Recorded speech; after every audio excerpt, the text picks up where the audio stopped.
another edition of Play It Through, and on this edition it's Altered Beast, brought to us by Sega for the Sega Genesis.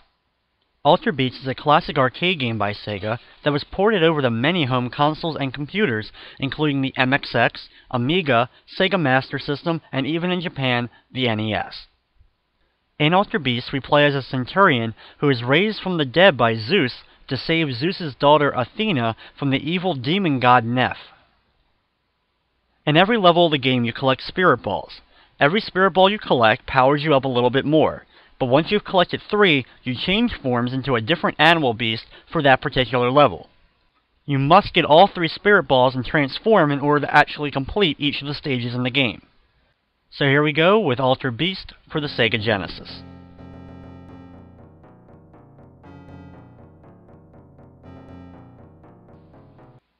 As we start up our game, we get these famous words. Rise from your grave. After we have risen from the grave, we take control of our centurion, who can jump with the C button or punch and kick with A and B. To collect the spirit balls we need, you must defeat these blue Cerebuses. After you defeat each one, a blue orb will start flying around the room, and you must collect it before it goes all the way off screen.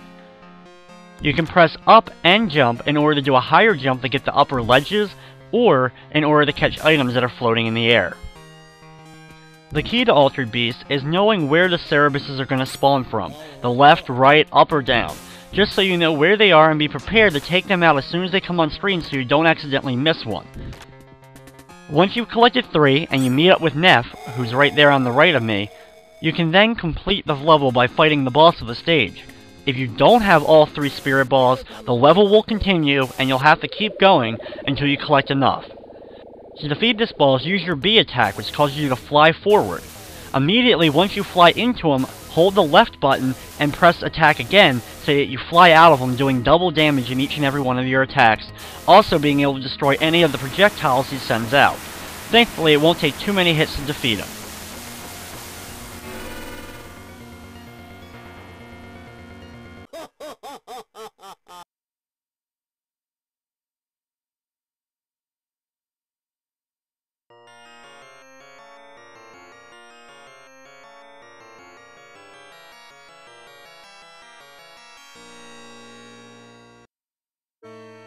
The second level of the game takes us inside of this cave where we have some new enemies to deal with.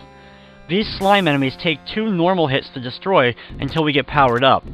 They like to jump up into the air and can latch on top of your head and cause you to lose health slowly, so be sure to avoid them when they jump up.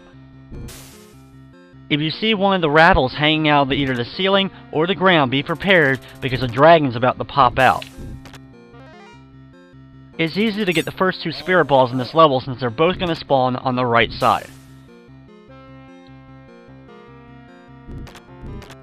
The third and final one appears on the left side, so be prepared when they start coming at you from the left. In this level, we get a dragon form, which can spit out a lightning bolt as well as do a shock around them, which destroys any enemy within it. When we make it to Neph again, it's time for our second boss battle. And this one's very easy if you know where to float to.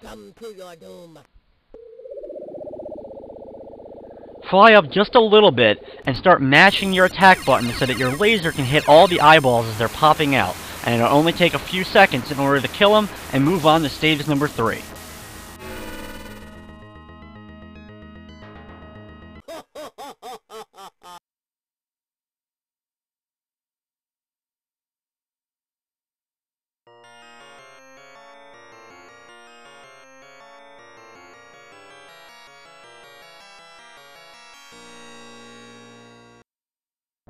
Stage 3 takes place inside this cave, and we have some giant ants to deal with. 2 of them immediately come up from the far right, and then another one will pop up. After that third one, though, be sure to turn around as you have 2 ants coming from the left. For the first of spirit balls, duck down as you see the 2 other Cerebuses jump over, but when the blue one tries to jump down, duck and press your kick button in order to do a kick in the air to hit him. Your next one's going to come from the left here, so either jump to his platform or hit him from a distance with your punch or kick in order to collect the spirit ball. Stay up here and wait for ants as they're going to come from the left side. Defeat them before you decide to move on to the ground area. Once you get to the ground though, the Cerebuses are going to be coming, so be sure to once again duck, and as soon as he jumps off the platform, do your kick to hit him while he's still in mid-air. In this stage, we turn into a bear, which is my favorite animal, so I'm a little bit biased in choosing this one as my favorite form. This one's a little bit harder to deal with, but if you time your hits right, you should have no problem getting past this boss. You have to knock this enemy back, so use your B button attack, which causes you to do the ball jump, in order to knock him back towards the wall. Then, keep doing the ball attack every time you pop out of him. As you can see, while inside of him, you bounce backwards. So as soon as you stop bouncing backwards, do the ball attack again, and you should be able to jump up and hit him over and over again.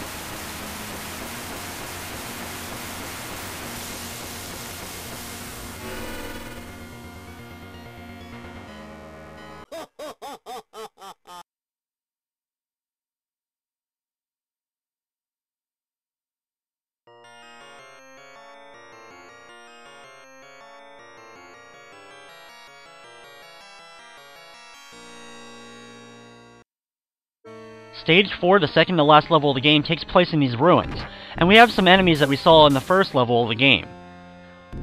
We get a spirit ball very early on, so be prepared to take out the Cerebus as it comes over from the right side.